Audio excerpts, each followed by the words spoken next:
बोलो भागवत भगवान की जय। दसम स्कंद 84वां अध्याय वसुदेव जी का यज्ञ उत्सव।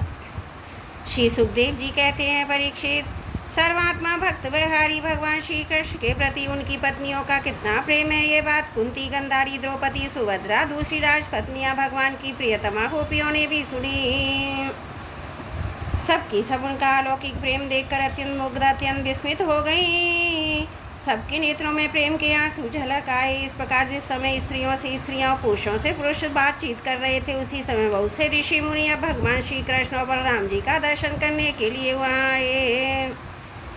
उनमें प्रधान ये थे श्री कृष्ण देवपायन, व्यास, देवर्षि नारद, च्वन, देवल, असित, विश्वामित्र, शतानंद, भरद्वाज, गौतम अपने शिष्यों के सहित भगवान परशुराम, वशिष्ठ, गालव, भृगु, पुलत्स, कश्यप, अत्रि, मार्कंडे, बृहस्पति, दित, त्रित, एकत, सनक, सनंदन, सनातन, सनत कुमार, अंगिरा, अगस्त्य, याज्ञवल्क्य, वामदेव इत्यादि। ऋषियों को देखकर पहले से बैठे हुए नरपति, गणित, दुष्ट आदि पांडव भगवान श्री कृष्ण और बलराम जी सहसा उठकर खड़े हो गए। सबने उन विश्ववंदित ऋषियों को प्रणाम किया। इसके बाद स्वागत आसन, पाद, अर्घ, पुष्पमाला, धूप, चंदन आदि से सब राजाओं ने तथा बलराम जी के साथ स्वयं भगवान श्री कृष्ण ने उन सब ऋषियों की विधि पूर्वक पूजा की। जब सब ऋषि मुनि आराम से बैठ गए, तब धर्म रक्षा के लिए अवतीर्ण भगवान विष्णु कृष्ण भगवान ने उनसे कहा। उस समय ये बहुत बड़ी सभा चुपचाप भगवान का भाषण सुन रही थी। भगवान श्री कृष्ण ने कहा, धन्य है, हम लोगों का जीवन सफल हो गया। आज जन्म लेने को हमें पूरा फल मिल गया, क्योंकि जिन योगेश्वरों का दर्शन बड़े बड़े देवताओं के लिए भी अत्यंत दुर्लभ है, उन्हीं का दर्शन हमें प्राप्त हुआ। जिन्होंने बहुत थोड़ी तपस्या की है, जो लोग अपने इष्ट देव को समस्त प्राणियों के हृदय में न देखकर केवल मूर्ति विशेष में ही उनका दर्शन करते हैं, उन्हें आप लोगों के दर्शन, स्पर्श, कुशल प्रश्न, प्रणाम और पाद पूजन आदि का अवसर भला कब मिल सकता है।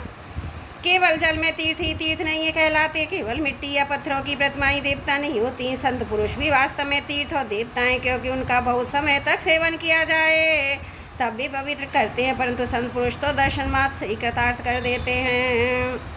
अग्नि, सूर्य, चंद्रमा, तारे, पृथ्वी, जल, आकाश, वायु, वाणी और मन के अधिष्ठा देवता उपासना करने पर भी पाप का पूरा नाश नहीं कर सकते, क्योंकि उनकी उपासना से भेद बुद्धि का नाश नहीं होता और भी बढ़ती हैं। परंतु यदि घड़ी दो घड़ी भी ज्ञानी महापुरुषों की सेवा की जाए तो वे सारे पाप ताप मिटा देते हैं, क्योंकि वे भेद बुद्धि के विनाशक है। महात्माओं, सभासदों, जो मनुष्य, बात, पित्त और कफित तीन धातुओं से बने हुए शवतुल्य शरीर को आत्मा अपना, मैं, स्त्री, पुत्र आदि को अपना, मिट्टी, पत्थर, काष्ठ आदि पार्थिव विकारों को ही इष्ट देव मानता है, तथा जो केवल जल को ही तीर्थ समझता है, ज्ञानी महापुरुषों का नहीं, वह मनुष्य होने पर भी पशुओं में भी नीच गधा ही है।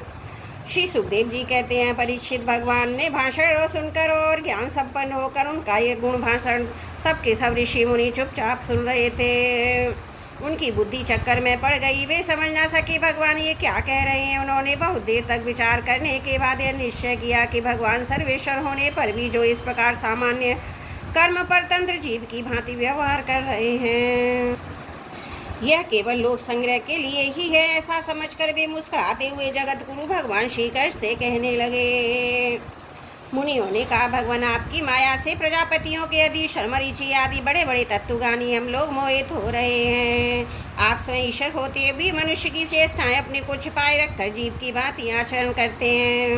भगवान, सचमुच आपकी लीला अत्यंत विचित्र है, परम आश्चर्यमयी है। जैसे पृथ्वी अपने विकारों, वृक्ष, पत्थर, घट आदि के द्वारा से न्याम और ध्रुव ग्रहण कर लेती है, वास्तव में ही एक ही है, वैसे ही आप एक चेष्टाहीन होने पर भी अनेक रूप धारण कर लेते हैं। अपने आप से इस जगत की रचना, रक्षा, संहार करते हैं, पर ये सब करते हैं वे कर्मों में लिप्त नहीं होते। जो सजाती विजाती है, स्वगत भेद शून्य, एक रस अनंत है, उनका चरित्र लीला मात्र नहीं तो और क्या है। धन्य आपकी ये लीला भगवान।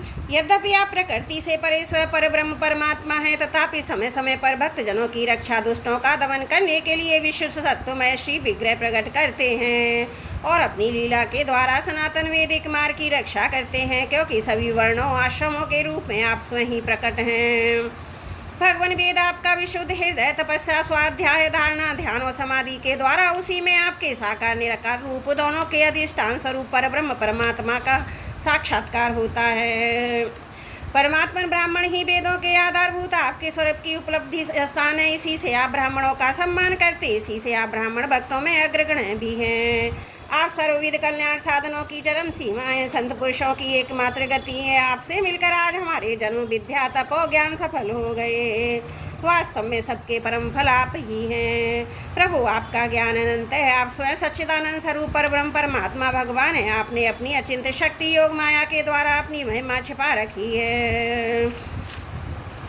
हम आपको नमस्कार करते हैं। ये सभा में बैठे हुए राजा लोग और दूसरों की तो बात ही क्या है, स्वयं आपके साथ आहार विहार करने वाले यदुवंशी लोग भी आपको वास्तव में नहीं जानते, क्योंकि आपने स्वरूप को तो सबका आत्मा जगत का आदि कारण नियंता है, माया के पर्दे से ढक रखा है। जब मनुष्य स्वयं देखने लगता है तब उसके स्वप्न के मिथ्या पदार्थों को ही सत्य समझ लेता है और नाम मात्र की इंद्रियों से प्रतीत होने वाले अपने स्वप्न शरीर को ही वास्तविक शरीर मान बैठता है। उसे अपनी देर के लिए इस बात का बिल्कुल ही पता नहीं रहता कि स्वप्न शरीर के अतिरिक्त एक जागृत अवस्था शरीर भी है। ठीक इसी प्रकार जागृत अवस्था में भी इंद्रियों के प्रवृत्ति रूप माया से चित्त मोहित होकर नाम मात्र के विषयों में भटकने लगता है। उस समय भी चित्त के चक्कर से विवेक शक्ति ढक जाती है। जीव नहीं जान पाता कि आप इस जगत में संसार से परे हैं। प्रभु बड़े बड़े ऋषि मुनि अत्यंत परिपक्व योग साधना के द्वारा आपके इन चरण कमलों को हृदय में धारण करते हैं, जो समस्त पाप राशि को नष्ट करने वाले गंगा जल के भी आश्रय स्थान है। यह बड़े सौभाग्य की बात है कि आज हमें उन्हीं का दर्शन हुआ है।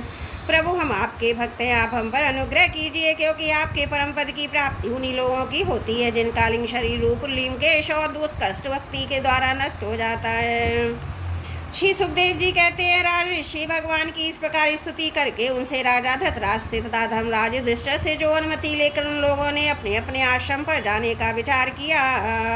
परम यशस्वी वसुदेव उनका जाने का विचार देखकर उनके पास आए और उन्हें प्रणाम किया और उनके चरण पकड़कर बड़ी नम्रता से निवेदन करने लगे। वसुदेव जी ने कहा, ऋषियों आप लोग सर्वदेव स्वरूप है, मैं आप लोगों को नमस्कार करता हूँ। आप लोग कृपा करके मेरी एक प्रार्थना सुन लीजिए। जिनके कर्मों के अनुष्ठान से कर्म वासनाओं का अत्यधिक नाश मोक्ष हो जाए, उनका आप मुझसे उपदेश कीजिए। नारद जी कहते, ऋषियों यह कोई आश्चर्य की बात नहीं कि वसुदेव जी श्री कृष्ण को अपना बालक समझकर शुद्ध जिज्ञासा के भाव से अपने कल्याण का साधन हम लोगों से पूछ रहे हैं। संसार में बहुत पास रहना मनुष्यों के अनादर का कारण हुआ करता है। देखते हैं गंगा तट पर रहने वाला पुरुष गंगा जल छोड़कर अपनी शुद्धि के लिए दूसरे तीर्थ में जाता है। श्री कृष्ण की अनुमति समय के फिर से होने वाले जगत की षष्ठी स्थिति और प्रलय से निमिटने वाले नहीं है। यह स्वतः किसी दूसरे निमित्त से गुणों से किसी से क्षीण नहीं होती। उनका ज्ञान में स्वरूप अविद्या राग उद्देश्य आदि कलेश पुण्य पाप में कर्म सुख दुख आदि कर्म बल तथा सत्य आदि के गुणों के प्रभाव से खंडित नहीं है। वे स्वयं अद्वितीय परमात्मा हैं। वे अपनी अपनी शक्तियाँ प्राण आदि से ढक लेते हैं। तब मूर्ख लोग ऐसा समझते हैं कि वे ढक गए, जैसे बादल को हराओ ग्रहण के द्वारा अपने नेत्रों के ढक जाने पर सूर्य को ढका हुआ मान लेते हैं। परीक्षित, इसके बाद ऋषियों ने भगवान श्री कृष्ण बलराम जी और अन्य राजाओं के सामने वसुदेव जी को संबोधित करते हुए कहा, कर्मों के द्वारा कर्म वासनाओं कर्म फलों का अत्यंत नाश करने का सबसे अच्छा उपाय है कि यज्ञ आदि के द्वारा समस्त यज्ञों के अधिपति भगवान विष्णु की श्रद्धा पूर्वक आराधना करें। त्रिकालदर्शी ज्ञानियों ने शास्त्र दृष्टि से यह चित्त की शांति का उपाय सुगम मोक्ष साधन और चित्त में आनंद का उल्लास करने वाला धर्म बतलाया है। अपने न्यायोचित ढंग से श्रद्धा पूर्वक पुरुषोत्तम भगवान की आराधना करना ही द्विजाति ब्राह्मण क्षत्रिय और वैश्य ग्रस्त के लिए परम कल्याण का मार्ग है। वसुदेव जी विचारवान पुरुष को चाहिए कि यज्ञ दान आदि के द्वारा धन की इच्छा को क्रस्तोचित भोगों द्वारा स्त्री पुत्र की इच्छा को काल चक्र से स्वर्ग आदि भोग भी नष्ट हो जाते हैं। इस विचार से लोकोषणों को त्याग दें। इस प्रकार धीर पुरुष घर में रहते हुए ही तीनों प्रकार की इच्छाओं का परित्याग करके तपोवन का रास्ता लिया करते थे। समर्थ वसुदेव जी ब्राह्मण क्षत्रिय वैश्य तीनों देवता ऋषि और पितरों का ऋण लेकर ही पैदा होते हैं। इनके ऋणों से छुटकारा मिलता है। यज्ञ धन और संतान उत्पत्ति से इनसे दृढ़ होना बनाई जो संसार का त्याग करता है उसका पतन हो जाता है। परम बुद्धिमान वसुदेव जी, आप अब तक ऋषि और पितरों के ऋण से तो मुक्त हो चुके हैं। अब यज्ञों के द्वारा देवताओं का ऋण चुका दीजिए और इस प्रकार सबसे उदृढ़ होकर ग्रह त्याग कीजिए। भगवान की शरण हो जाइए। वसुदेव जी आपने अवश्य परम भक्ति से जगदीश्वर भगवान की आराधना की है, तभी तो वे आप दोनों के पुत्र हुए हैं। श्री सुखदेव जी कहते हैं, परीक्षित, परम मनस्वी वसुदेव जी ने ऋषियों की यह बात सुनकर उनके चरणों में सिर रखकर प्रणाम किया, उन्हें प्रसन्न किया, यज्ञ के लिए ऋतुराजों के रूप में उनका वरण कर लिया। राजन, जब इस प्रकार वसुदेव जी ने धर्मपूर्वक ऋषियों को वर्ण कर लिया, तब उन्होंने पुण्य क्षेत्र कुरुक्षेत्र में परम धार्मिक वसुदेव जी के द्वारा उत्तम सामग्री से युक्त यज्ञ करवाए। परीक्षित, जब वसुदेव जी ने यज्ञ की दीक्षा ले ली, तब यदुवंशियों ने स्नान करके सुंदर वस्त्र कमल की मालाएं धारण की। राजा लोग वस्त्र भूषण से सुसज्जित हो गए। वसुदेव जी को पत्नियों ने सुंदर वस्त्र, अंगराग और सोने के हारों से अपने को सजा लिया। तब वे फिर बड़े आनंद से अपने अपने हाथों में मांगलिक सामग्री लेकर यज्ञशाला में आईं। उस समय मृदंग, पंखावश, शंख, ढोल, नगारे आदि बाजे बजने लगे। नट नर्तकियां नाचने लगी, सूत मागध स्तुति गान करने लगे। गंधर्वों के साथ सुरीले गले वाली गंधर्व पत्नियां गान करने लगी। वसुदेव जी ने पहले नेत्रों में अंजन, शरीर में मक्खन लगा लिया, फिर उनकी देव की आदि 18 पत्नियों के साथ उन्हें ऋतुराजों ने महाभिषेक की विधि से वैसे ही अभिषेक कराया, जिस प्रकार प्राचीन काल में नक्षत्रों के साथ चंद्रमा का अभिषेक हुआ था। उस समय यज्ञ में दीक्षित होने के कारण वसुदेव जी ने मृग चर्म धारण किए हुए थे, परंतु उनकी पत्नियां सुंदर सुंदर साड़ी, कंगन, हार, पायजेब, कर्ण फूल आदि आभूषणों से खूब सजी हुई थी। वे अपने पत्नियों के साथ भली भांति शोभामान हुए। महाराज वसुदेव जी के ऋतुराज सदस्य रत्न जड़ित आभूषण तथा रेशमी वस्त्र धारण करके वैसे ही सुशोभित हुए जैसे पहले इंद्र के यज्ञ में हुए थे। उस समय भगवान श्री कृष्ण बलराम जी अपने भाई बंधु और स्त्री पुत्रों के साथ इस प्रकार शोभामान हुए जैसे अपनी शक्तियों के साथ समस्त जीवों के ईश्वर भगवान समष्टि जीवों के अभिमानी श्री शंकरषण अपने विशुद्ध नारायण स्वरूप में शोभामान होते हैं। वसुदेव जी ने प्रत्येक यज्ञ में ज्योति स्टोम, दर्श, पूर्णमास, पाकृत यज्ञ, सौरस्त्राति, वैकृत यज्ञ, अग्निहोत्र आदि अन्य यज्ञों के द्वारा द्रव्य क्रिया और उनके ज्ञान के मंत्रों के स्वामी विष्णु भगवान की आराधना की। इसके बाद उन्होंने उचित समय पर ऋतुराजों को वस्त्र अलंकारों से सुसज्जित किया। शास्त्र के अनुसार बहुत सी दक्षिणा, प्रचुर धन के साथ अलंकृत गौएं, पृथ्वी और सुंदरी कन्याएं थी। इसके बाद महर्षियों ने पत्नी सयाज नामक अभिवस्त्र स्नान अर्थात ज्ञान स्नान संबंधी अवशेष कर्म कराकर वसुदेव जी को आगे करके परशुराम जी के बनाए हद में राम हद में स्नान किया। स्नान करने के बाद वसुदेव जी उनकी पत्नियों के बंदीजनों को अपने सारे वस्त्राभूषण दे दिए। स्वयं नए वस्त्राभूषण से सुसज्जित होकर उन्होंने ब्राह्मणों से लेकर कुत्तों तक को भोजन कराया। तदंतर अपने भाई बंधुओं, उनके स्त्री पुत्रों तथा विदर्भ, कौशल, कुरु, काशी के कैस, रजय और देशों के राजाओं, सदस्यों, ऋतुराजों, देवताओं, मनुष्यों, भूतों, पितरों और चरणों को विदाई के रूप में बहुत सी भेंटें देकर विदा किया। वे लोग लक्ष्मीपति भगवान श्री कृष्ण की अनुमति लेकर यज्ञ की परिभाषा करते हुए और उन्हें उच्चारण करते हुए और प्रशंसा करते हुए सराहना करते हुए चल गए। परीक्षित, उस समय राजा धृतराष्ट्र, विदुर, युधिष्ठिर, भीम, अर्जुन, भीष्म पितामह, द्रोणाचार्य, कुंती, नकुल, सहदेव, नारद, भगवान व्यासदेव और स्वजन संबंधी बांधव अपने हितैषी बंधु यादवों को छोड़कर जाने में अत्यंत व्यथा का अनुभव करने लगे। उन्होंने अत्यंत सौहार्द चित्त से यदुवंशियों का आलिंगन किया। बड़ी कठिनाई से किसी प्रकार अपने अपने देश को गए। दूसरे लोग भी इनके साथ ही वहाँ से रवाना हो गए। परीक्षित, भगवान श्री कृष्ण बलराम जी तथा उग्रसेन आदि ने नंद बाबा व अन्य सब गौओं की बहुत बड़ी बड़ी सामग्रियाँ अर्चा पूजा अर्चना की, उनका सत्कार किया। वे प्रेम परवश होकर बहुत दिनों तक वहीं रहे। वसुदेव जी अनासी अपने बहुत बड़े मनोरथ का महासागर पार कर रहे थे। उनके आनंद की सीमा न थी। सभी आत्मीय स्वजन उनके साथ थे। उन्होंने नंद बाबा का हाथ पकड़कर कहा, वसुदेव जी ने कहा, भाई जी, भगवान ने मनुष्यों के लिए एक बहुत बड़ा बंधन बना दिया। इस बंधन का नाम है स्नेह प्रेम पाश। मैं तो ऐसा समझता हूँ कि बड़े बड़े शूरवीर योगी यति भी उसे तोड़ने में असमर्थ हैं। आपने इस अकृतज्ञताओं के प्रति अनुपम मित्रता का व्यवहार किया है। क्यों न हो, आप शरीर के संत शिरोमणियों का तो ऐसा स्वभाव ही होता है। हम इसका कभी बदला नहीं चुका सकते, आपको इसका कोई फल नहीं दे सकते। फिर भी हमारा मैत्री संबंध कभी टूटने वाला नहीं है। आप इसको सदा निभाते रहेंगे। भाई जी, पहले से बंदी गृह में बंद होने के कारण हम आपका कुछ भी प्रिय और हित न कर सके। अब हमारी ये दशा हो गई कि हम धन संपत्ति के नशे से श्रीमद बंदे हो गए। हमारे सामने तो भी हम आपकी ओर नहीं देख पाते। दूसरों को सम्मान देकर स्वयं सम्मान न चाहने वाला भाई जी जो कल्याणकामी है, उसे राजलक्ष्मी भी मिले, उसी में उसका भला है। क्योंकि मनुष्य राजलक्ष्मी से अंधा हो जाता है, अपने भाई बंधु सजनों तक नहीं देख पाता। श्री सुखदेव जी कहते हैं, परीक्षित, इस प्रकार कहते कहते वसुदेव जी का हृदय प्रेम से गद हो गया। उनका नंद बाबा की मित्रता ऊपर स्मरण हुआ। उनके नेत्रों में प्रेम अश्रुमण आए, वे रोने लगे। नंद जी ने अपनी सखा वसुदेव जी प्रसन्न करने के लिए स्वयं भगवान श्री कृष्ण बलराम जी के प्रेम पास में बंधकर आजकल करते करते 3 महीने तक वहीं रहे। यदुवंशियों ने जी भरकर उनका सम्मान किया। इसके बाद बहुमूल आभूषण, रेशमी वस्त्र, नाना प्रकार की उत्तम उत्तम सामग्रियां भोगों से नंद बाबा को, उनके ब्रजवासी साथियों को और बंधु बांधवों को खूब तृप्त किया। वसुदेव जी, उग्रसेन, श्री कृष्ण, बलराम, उद्धव और यदुवंशियों ने अलग अलग उन्हें अनेकों प्रकार की भेंटें दी। उनके विदा करने पर उन सब सामग्रियों को लेकर नंद बाबा अपने ब्रज के लिए रवाना हुए। नंद बाबा गोपा गोपियों का चित्त भगवान श्री कृष्ण के चरण कमलों में इस प्रकार लग गया कि वे फिर प्रयत्न करने पर वहां से न लौट सके। सुदाम बिना ही मन के उन्होंने मथुरा की यात्रा की। जब सब बंधु बांधव वहां से विदा हो चुके तब भगवान श्री कृष्ण को एकमात्र इष्ट देव मानने वाले यदुवंशियों ने यह देखकर कहा, वर्षा ऋतु आ पहुंची है। द्वारका के लिए प्रस्थान किया। वहां जाकर उन्होंने सब लोगों से वसुदेव जी की यज्ञ उत्सव, स्वजन संबंधियों के दर्शन मिलन आदि तीर्थ यात्रा प्रसंगों को कह सुनाया। बोलो भागवत भगवान की जय। 10वें स्कंद 84वां अध्याय समाप्त।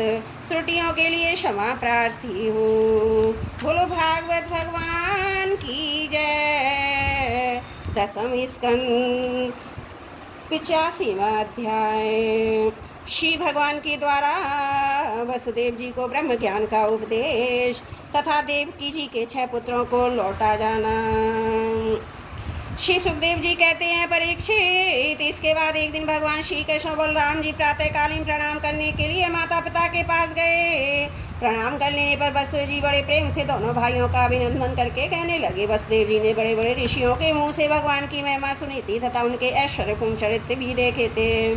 इससे उन्हें इस बात का दृढ़ विश्वास हो गया था कि साधारण पुरुष नहीं है, स्वयं भगवान है। इसलिए उन्होंने अपने पुत्रों को प्रेम पूर्वक संबोधित करके यूं कहा, सच्चिदानंद स्वरूप श्री कृष्ण महायोगीश्वर संकर्षण, तुम दोनों सनातन हो। मैं जानता हूँ तुम दोनों सारे जगत के साक्षात कारण स्वरूप, प्रधान और पुरुष के भी नियामक परमेश्वर हो।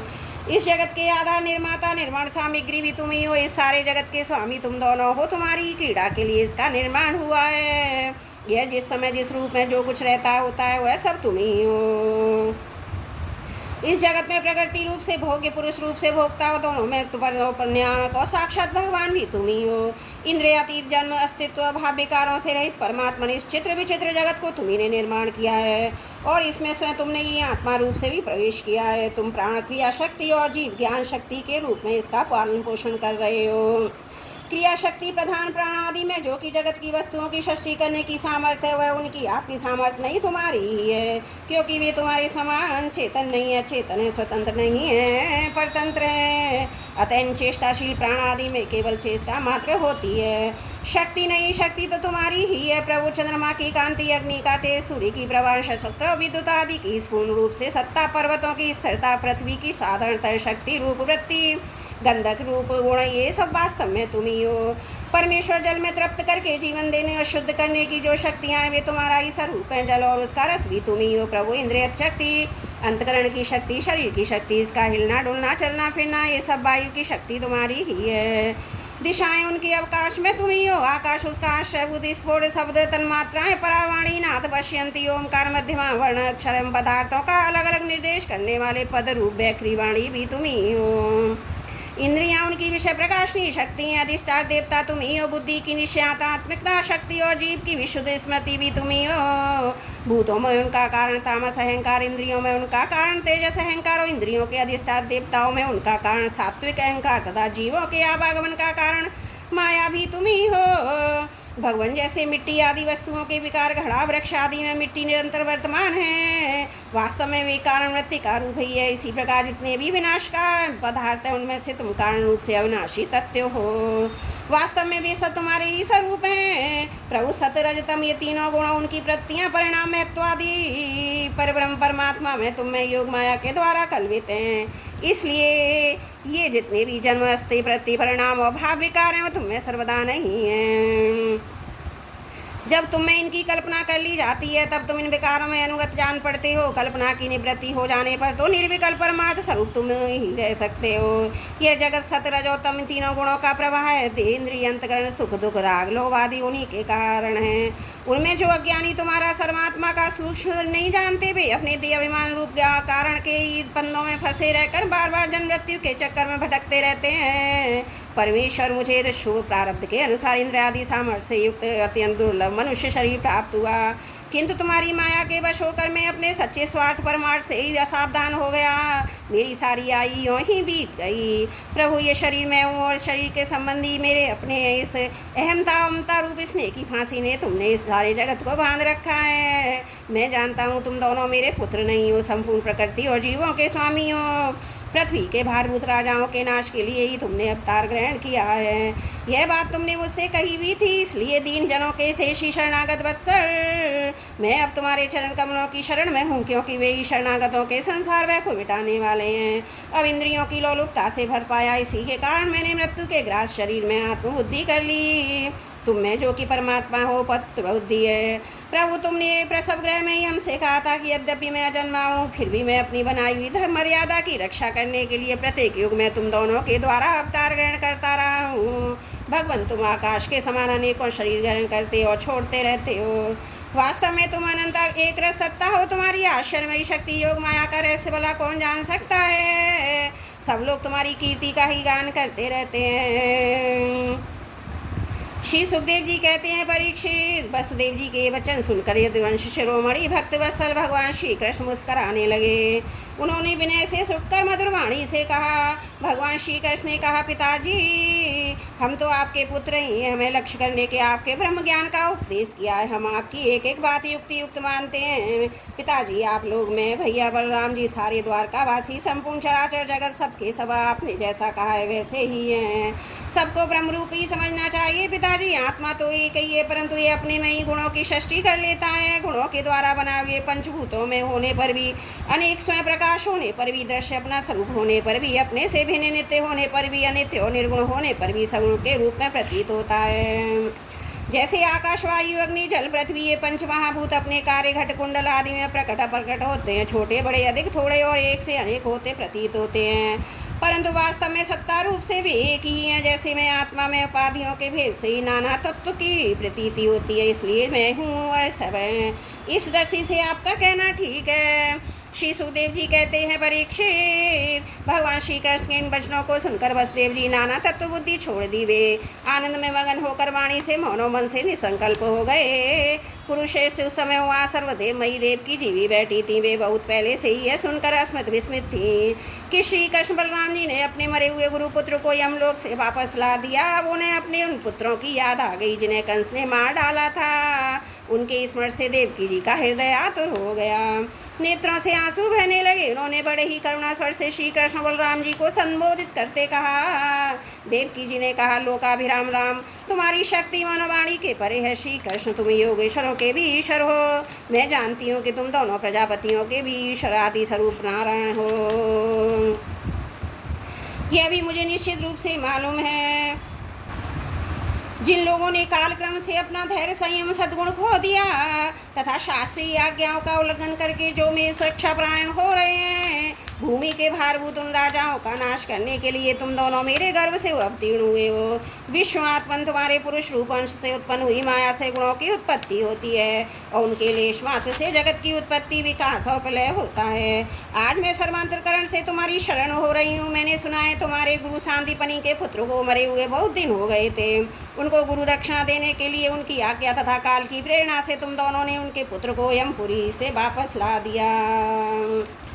तुम दोनों योगेश्वरों के भी ईश्वर हो, इसलिए आज मेरी भी अभिलाषा पूर्ण करो। मैं चाहती हूँ कि तुम दोनों मेरे उन पुत्रों को जिन्होंने कंस ने मार डाला था ला दो और उन्हें मैं आँख भर के देख लूँ। श्री सुखदेव जी कहते हैं, प्रिय परीक्षित, माता देवकी जी की यह बात सुनकर भगवान श्री कृष्ण बलराम दोनों ने योग माया का आश्रय लेकर सुतल लोक में प्रवेश किया और दैत्यराज बलि ने देखा कि जगत के आत्मा इष्ट देव मेरे सफरन स्वामी भगवान श्री कृष्ण बलराम जी सुतल लोक में पधारे हैं। तब उनका हृदय उनके दर्शन के आनंद में निमग्न हो गया। उन्होंने झटपट अपने कुटुंब के साथ आसन से उठकर भगवान के चरणों में प्रणाम किया। अत्यंत आनंद से भरकर दैत्यराज बलि ने भगवान श्री कृष्ण और बलराम जी को शेष आसन दिया। और जब भी दोनों मया पुरुष विराजमान हो गए तब वहाँ उनके पांव पखार कर उनका चरणोदक परिवार सहित अपने सिर पर धारण किया। परीक्षित, भगवान के चरणों का जल पर्याप्त ब्रह्म समान है, चरित्र को पवित्र कर देता है। इसके बाद दैत्यराज बलि ने बहुमूल्य वस्त्र, आभूषण, चंदन, तांबूल, दीपक, अमृत के समान भोजन एवं अन्य विविध सामग्रियों से उनकी पूजा की। अपने समस्त परिवार, धन तथा शरीर आदि को उनके चरणों में समर्पित कर दिया। परीक्षित, दैत्यराज बलि बार बार भगवान के चरण कमलों को अपने वक्ष स्थल और सिर पर रखने लगे। उनका हृदय प्रेम से विहल हो गया, नेत्रों से आनंद के आंसू बहने लगे, रोम रोम खिल उठा। अब वे गदगद स्वर से भगवान की स्तुति करने लगे। दैत्यराज बलि ने कहा, बलराम जी आप अनंत हैं, आप इतने महान हैं कि शेष और सभी विग्रह आपके अंतर्गत हैं। सच्चिदानंद स्वरूप श्री कृष्ण आप सकल जगत के निर्माता हैं। ज्ञान योग, भक्ति योग दोनों के प्रवर्तक आप ही हैं। आप स्वयं परब्रह्म परमात्मा हैं। हम लोग दोनों को बार बार नमस्कार करते हैं। भगवान आप दोनों का दर्शन प्राणियों के लिए अत्यंत दुर्लभ है, फिर भी आपकी कृपा से ये सुलभ हो जाता है, क्योंकि आज आपने कृपा करके हम रजोगुणी तमोगुणी स्वभाव वाले दैत्यों को भी दर्शन दिया है। प्रभु, हम और हमारे ही समान तुम्हारे दैत्य, दानव, गंधर्व, सिद्ध, विद्याधर, चारण, यक्ष, राक्षस, पिशाच, भूत, प्रमथ, नायक आदि आपका प्रेम से भजन करना तो दूर रहा, आपसे सर्वदा दृढ़ वैर भाव रखते हैं। परंतु आपका श्री विग्रह साक्षात वेदमय और विशुद्ध और सत्य स्वरूप है, इसलिए हम लोगों में से बहुतों ने दृढ़ वैर भाव से, कुछ न भक्ति से और कुछ ने कामना से आपका स्मरण करके इस पद को प्राप्त किया है, जिसे आपके समीप रहने वाले सत्य प्रधान देवता आदि भी नहीं प्राप्त कर सकते। योगेश्वरों के अधीश्वर बड़े बड़े योगेश्वर भी प्राय बात नहीं जानते कि आपकी योग माया यह ऐसी है, फिर हमारी तो बात ही क्या है। इसलिए स्वामी मुझ पर ऐसी कृपा कीजिए कि मेरी चित्तवृत्ति आपके उन चरण कमलों में लग जाए, जिसे किसी की अपेक्षा न रखने वाले परमहंस लोग ढूंढा करते हैं। उनका आश्रय लेकर मैं उनसे भिन्न हो, इस घर गृहस्थी के अंधेरे में कुएं से निकल जाऊं। प्रभु, इस प्रकार आपके उन चरण कमलों की जो सारे जगत के एकमात्र आश्रय हैं, शरण लेकर शांत हो जाऊं, अकेला ही विचरण करूं। यदि कभी किसी का संकट ना भी बढ़े तो सबके परम हितैषी संतों का ही करूं। प्रभु, समस्त चराचर जगत के नियंता स्वामी हैं, आप हमें आज्ञा देकर निष्पाप बनाइए, हमारे पापों का नाश कर दीजिए, क्योंकि जो पुरुष श्रद्धा के साथ आपकी आज्ञा का पालन करता है वह विधि निषेध के बंधन से मुक्त हो जाता है। भगवान श्री कृष्ण ने कहा, दैत्यराज, स्वाभ मनवंतर में प्रजापति मरीचि की पत्नी उष्णा के गर्भ से 6 पुत्र उत्पन्न हुए थे, वे सभी देवता थे।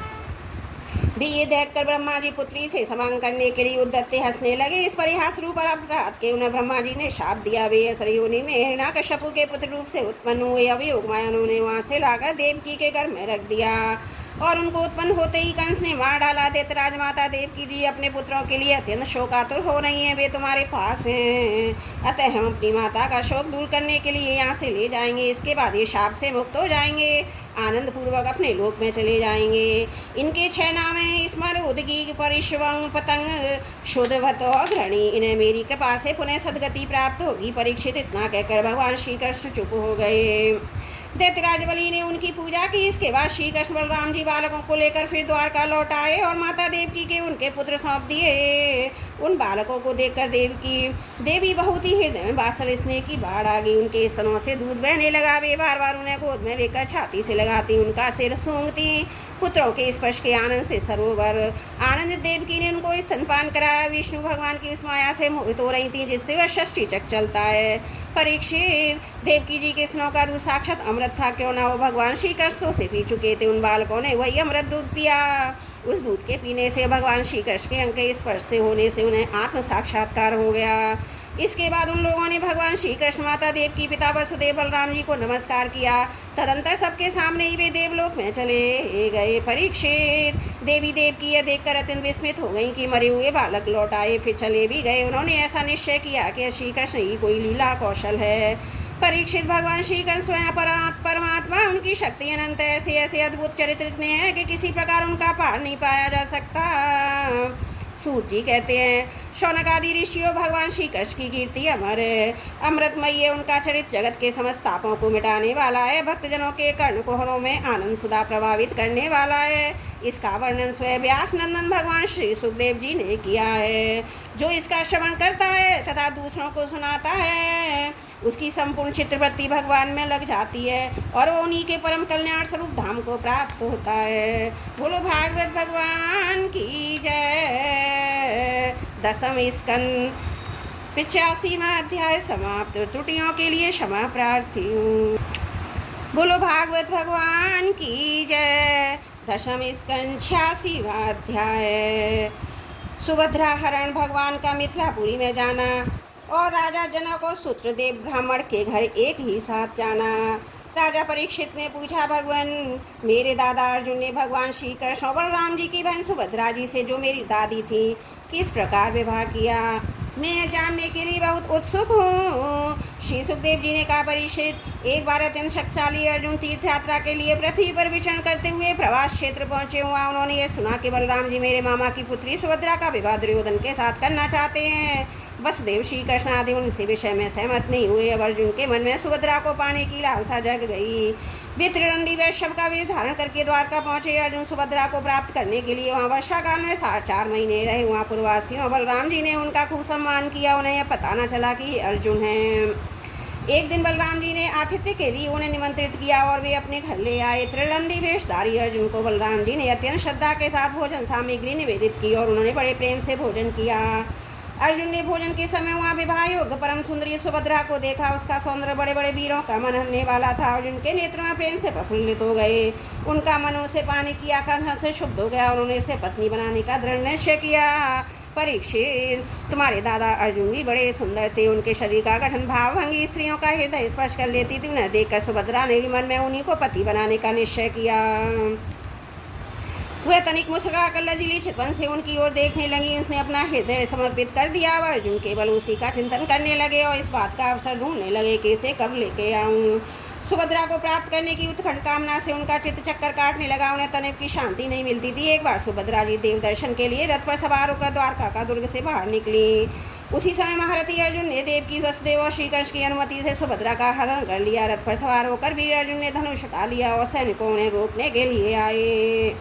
उन्हें मार पीट कर भगा लिया। सुभद्रा के निश्चंजर चिल्लाते रोते रह गए। अर्जुन जिस प्रकार सिंह अपना भाग कर ले जा रहे थे वैसे ही सुभद्रा को लेकर चल पड़े। ये समाचार सुनकर बलराम जी बहुत बिगड़े। वे वैसे ही क्षुब्ध उठे जैसे पूर्णिमा के दिन समुद्र बहुत। भगवान श्री कृष्ण सदा अनंत स्वर संबंधियों से उनके पैर पकड़कर उन्हें बहुत कुछ समझाया बुझाया। तब वे शांत हुए। इसके बाद बलराम जी ने प्रसन्न होकर वर वधू के लिए बहुत सा धन सामग्री, हाथी घोड़े, रथ और दासी दहेज में दी। श्री सुखदेव जी कहते हैं, परीक्षित विदेह की राजधानी मिथिला में एक ग्रस्त ब्राह्मण थे। उनका नाम था श्रुतदेव। वे भगवान श्री कृष्ण के परम भक्त थे। वे एकमात्र भगवत भक्ति में ही पूर्ण मनोरथ, परम शांत, ज्ञानी और विरक्त थे। वे ग्रस्त आश्रम में रहते हुए भी किसी प्रकार का उद्योग नहीं करते थे। जो कुछ मिल जाता उसी से अपना निर्वाह कर लेते थे। प्रारब्धवश प्रतिदिन उन्हें जीवन निर्वाह के लिए सामग्री मिल जाया करती थी, अधिक नहीं। वे उससे उतने ही संतुष्ट थे। वे वर्णाश्रम के अनुसार धर्म पालन में तत्पर थे। प्रिय परीक्षित उस देश के राजा भी ब्राह्मण के समान ही भक्तिमान थे। मैथिली वंश के उन प्रतिष्ठित नरपति का नाम था बहुशाल। उन्हें अहंकार का लेश भी न था। शुद्धदेव और बहुलाश्व दोनों ही भगवान श्री कृष्ण के प्यारे भक्त थे। एक बार भगवान श्री कृष्ण ने दोनों पर प्रसन्न होकर दारुक से रथ मंगवाया। उस पर सवार होकर द्वारका से विदेह देश की ओर प्रस्थान किया।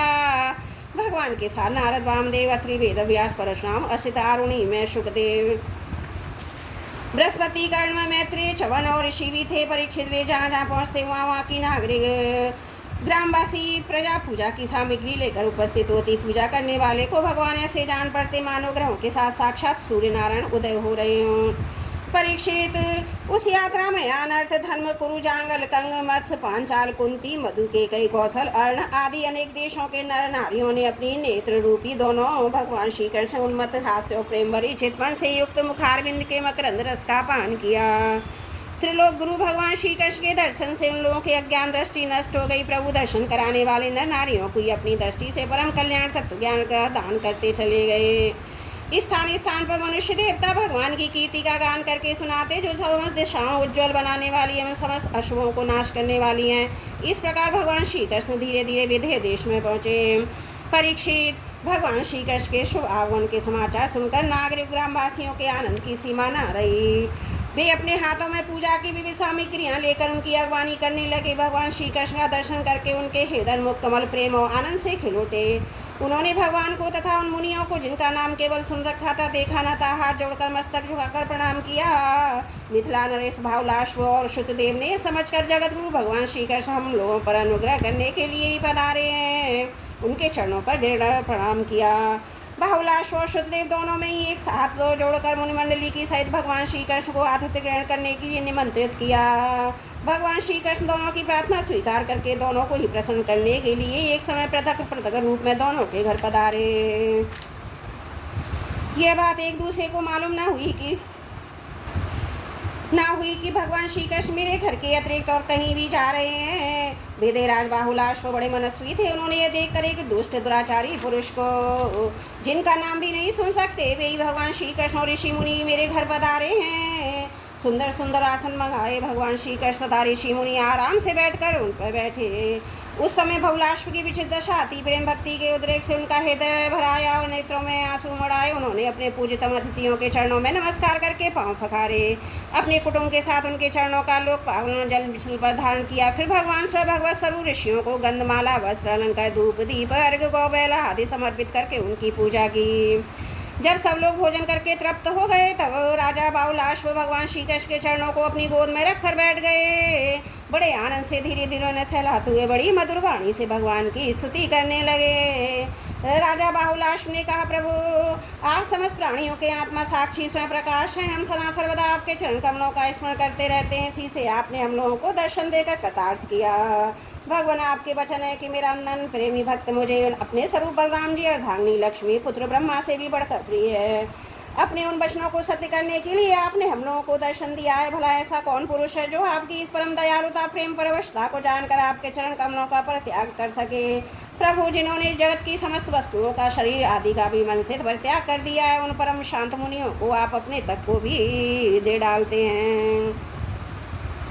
आपने यदुवंश में अवतार लेकर जन्म मृत्यु के चक्कर में पड़े हुए मनुष्यों को उससे मुक्त कराने के लिए जगत में ऐसे विशुद्ध यश का विस्तार किया है जो त्रिलोकी के पाप ताप को शांत करने वाला है। प्रभु आप अचिंत्य अनंत ऐश्वर्य माधुर्य की निधि हैं। सबके चित्त को अपनी ओर आकर्षित करने के लिए आप सच्चिदानंद स्वरूप परब्रह्म हैं। आपका ज्ञान अनंत है। परम शांति का विस्तार करने के लिए आप ही नारायण ऋषि के रूप में तपस्या कर रहे हैं। मैं आपको नमस्कार करता हूँ।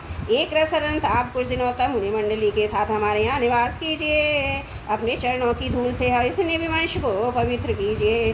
परीक्षित सबके जीवन दाता भगवान श्री कृष्ण राजा बाहुलाश्व की यह प्रार्थना स्वीकार करके मिथिलावासी नर नारियों का कल्याण करते हुए कुछ दिनों तक वहीं रहे। प्रिय परीक्षित, जैसे राजा बहुलाश्व भगवान श्री कृष्ण मुनिमंडली के पधारने पर आनंद मगन हो गए थे, वैसे ही शुद्धदेव ब्राह्मण भी भगवान श्री कृष्ण मुनियों को अपने घर आया देखकर आनंद हुए।